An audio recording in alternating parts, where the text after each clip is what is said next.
Okay guys, welcome to my sit-up and push-up tutorial.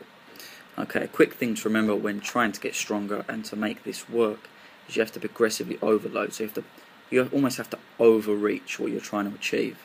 So if you can already do 5 push-ups straight consecutively, and then a couple of weeks later you can perform 10, you've progressively overloaded that muscle to allow it to perform that way. And that's what you need to do when performing this, okay? So the main focus in this video is to improve your push-ups and your sit-ups. Now, to actually be able to do push-ups, I've got 2 accessory movements which I'll explain. And for the sit-ups, there are 2 accessory movements, except this time round this is to prevent boredom. Okay, so just to keep you motivated and to keep training your abdominals to get those 6-pack abs.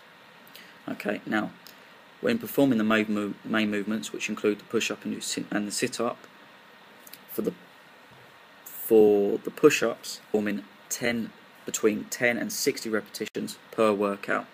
Okay, so now that you can actually do push-ups and you've used those accessory movements to get there, or if you didn't need to already, I'd recommend you to start doing 5 sets of 2 repetitions. Now don't worry about the resting periods, okay? Just rest enough until you can do them again, and you will slowly progress.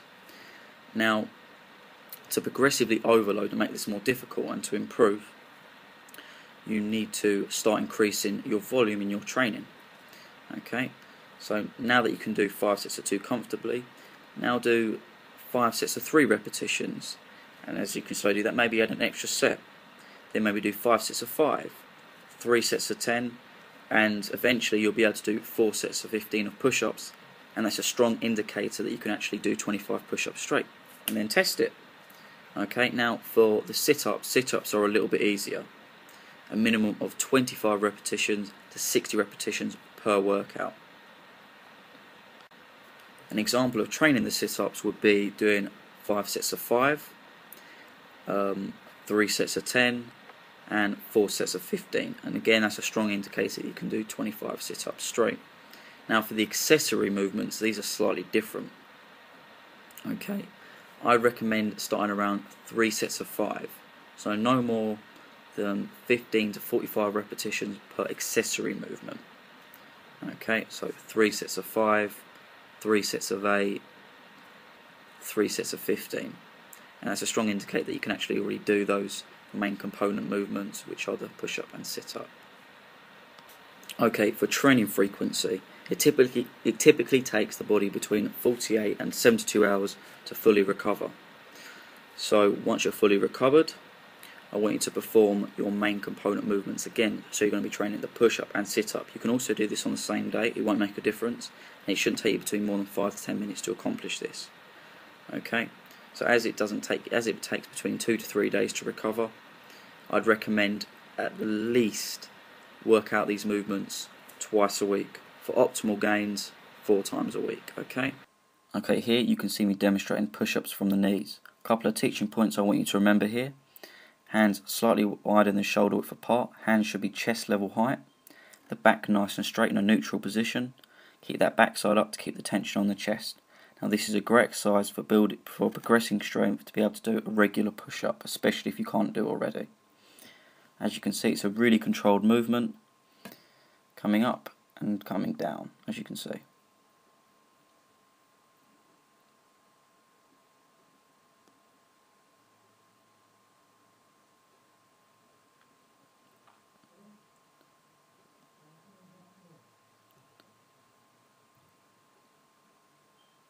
Now once you've actually built the strength to be able to do those push-ups from the knees, this is another assisting exercise towards doing the push-ups. Very similar to a push-up, except it's a negative push-up. Okay, so same again with the teaching points, keep that body nice and straight, but instead this time round, your whole body will be off the ground except your feet and your hands. Same teaching points again, hands slightly wider than shoulder width apart, and hands around chest level. Now when performing this movement, descend slowly between 5 to 8 seconds, and do not release tension until your face touches the ground. Again, as you can see, I'm bringing my body weight back up, and I'll slowly prepare to descending, but on to the next exercise now.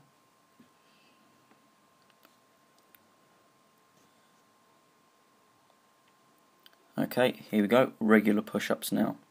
Again, same with the hand position, the back position. Now, the push-up is a great exercise for building up the chest, the pectoral muscles, the front of the deltoids, the shoulders, and the triceps. It's a really underutilized movement when people try to go straight towards going towards the bench press when they can't even do push-ups already. Okay, on to sit-ups now.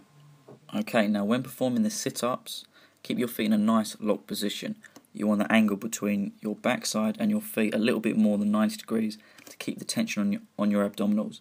Now the back doesn't have to be fully straight. Have it slightly rounded just like me. So again, help keep the tension on your abdominals.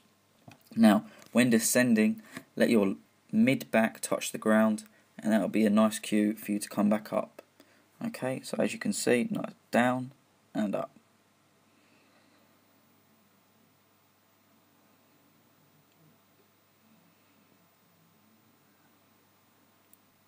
It's a great exercise for building those six-pack abs. Okay, onto now an assisting exercise, the crunch. This is pretty self-explanatory. Lie on your back. Okay, now when coming up, really squeeze for about 3 seconds. Okay, again, 3 seconds here.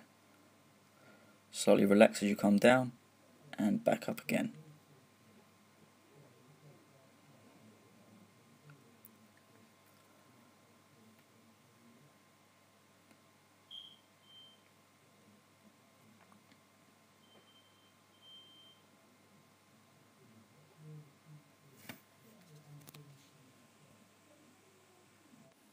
Okay, here I'm demonstrating leg raises from a floor position to keep your back nice and straight. So you basically want to be lying down on the ground. As you can see, I'm bringing my legs to a 90-degree angle up at the top, then bring them slowly down just before they touch the ground and up again. Another great exercise for really building those abdominals, and it's an assisting exercise to prevent you from getting bored from doing regular sit-ups, but the initial goal is to perform 25 sit-ups straight. Please don't forget to remember the teaching points and perform these exercises safely and as recommended.